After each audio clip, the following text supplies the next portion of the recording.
Here's how to upload your iPhone photos to Google Photos. It's very easy to do, so make sure you watch till the very end so you won't miss any of the steps. First, you will need to open your Google Photos app.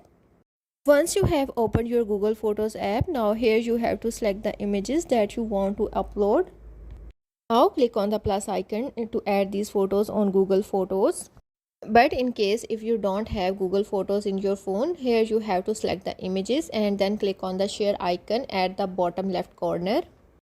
Now you have to select the Gmail options to send photos in email to yourself. Here you have to enter another email address to send photos, and once you have added the email address, now click on the send button. After that, open your Chrome browser on your laptop device and open that email that you received. Then you have to click on the images that you want to add. Now at the bottom of each photo you will see this option. You have to select the Google Photos option. After that your photos will be added to Google Photos. So that's how to upload your iPhone photos to your Google Photos.